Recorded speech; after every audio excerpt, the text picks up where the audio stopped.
Hi friends, welcome to my channel. మీరు మొదటిసారిగా నా వీడియోస్ చూస్తున్నట్లయితే తప్పకుండా లైక్ చేయండి, షేర్ చేయండి, సబ్స్క్రైబ్ చేయండి. పక్కనే ఉన్న బెల్ ఐకాన్ను క్లిక్ చేసి ఆల్ అనే ఆప్షన్ను సెలెక్ట్ చేసుకోండి.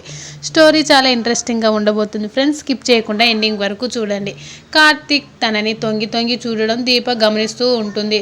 తర్వాత కార్తీక్ ఎదురుగా వచ్చి నిల్చుంటుంది. కార్తీక్ షాక్ అయిపోతాడు. దీప, ఏమైంది బాబు, నన్ను చూసి ఎందుకు నవ్వుకుంటున్నారు?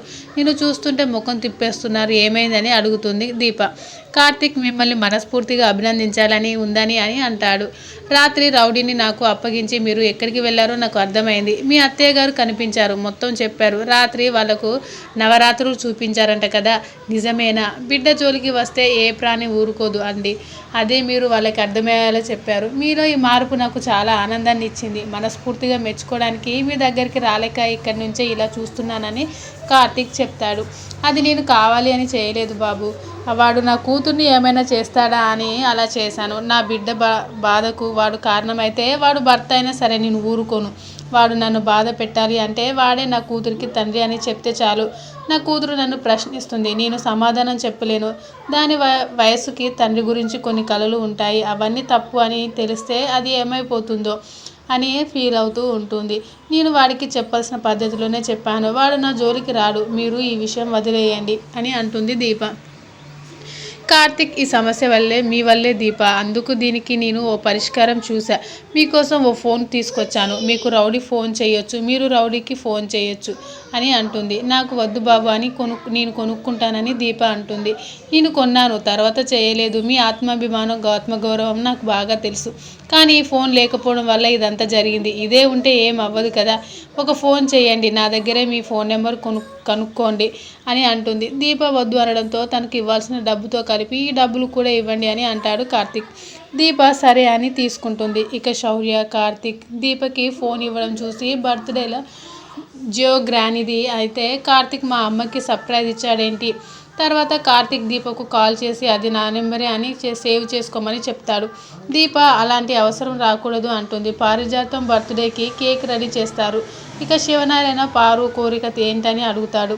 పారిజాతం దీపని కూడా పిలుస్తుంది. పాయసం తీసుకురమ్మని, అది తిన్నాక కేక్ కట్ చేస్తాను అని అంటుంది. మనసులో ఓ స్పెషల్ పాయసానికి ఇదే ఆఖరి రోజు అనుకుంటున్నాను. దీప అందరికీ పాయసం ఇస్తుంది. సుమిత్ర పాయసం నోట్లో పెట్టి అది చండాలంగా ఉందని చేయడం ఇష్టం లేకపోతే మానేయమని సుమిత్ర తిడుతుంది. అందరూ తమకు కూడా వాంతులు వచ్చేలా ఉన్నాయని అనుకుంటారు. సుమిత్ర కోపడుతూ దీపని ఇంటి నుంచి వెళ్ళిపోమ్మని అంటుంది. అయింది బాగా అయిందని పారు గంతులేస్తుంది. తీరా చూస్తే అదంతా పారు కల. పారుని చూసి అందరూ షాక్ అయిపోతారు. శివనారాయణని పారుని తిట్టి లేపి ఏమైందని అడుగుతాడు.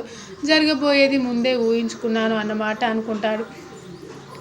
తర్వాత దీప అందరికీ పాయసం వచ్చి ఇస్తుంది. అందరూ తెగ పొగిడేస్తూ ఉంటారు. అందరూ రెస్టారెంట్ స్టైల్లో ఉందని చెప్తారు. కార్తీక్ పారు దగ్గరకు పాయసం తీసుకెళ్ళి తినమంటాడు. పారు తినను అంటే భయపడుతున్నావా? ఇందులో ఎవరైనా ఏమైనా కలిపి ఉంటారని అనుకుంటున్నావా అని పారిజాతంను దిబ్బ పొడుస్తూ ఉంటాడు. ఇక ఫ్లాష్ బ్యాక్లో పారిజాతం దీప చేసిన పాయసంలో వాంతులు రావడానికి ఏదో కలుపుతుంది. అది కార్తీక్ చూస్తాడు. దీపని పంపడానికే ఇలా చేస్తున్నావా అని. ఆ రోజు డైమండ్ నెక్లెస్ కూడా పారిజాతమే దీపం మీద నింద వేసుకుందామని అనుకుంటాడు. ఇక పారుతో నువ్వు ఇలా చేస్తావు అనుకోలేదు, మనం తర్వాత మాట్లాడుకుందాం అని అంటాడు. దీప కూడా నేను చేసిన పాయసంలో లేదే అని అనుకుంటుంది. ఇక జ్యోత్స్న పారు దగ్గరకు వచ్చి ఏదో చేస్తాను అన్నావు, ఏంటి అది అని అడుగుతాడు. ఇక పాయసం అయినా తర్వాత కేక్ కట్ చేయమని అందరూ అడిగితే కోరిక అడుగుతాను అని పారిజాతం అంటుంది. ఇక పారిజాతం కార్తీక్ జ్యోత్స్నలను ఒక దగ్గరకు పిలుస్తుంది. దీంతో అంతా ఉత్కంఠంగా ఎదురు చూస్తూ ఉంటారు. Thanks for watching this video. Please subscribe my channel.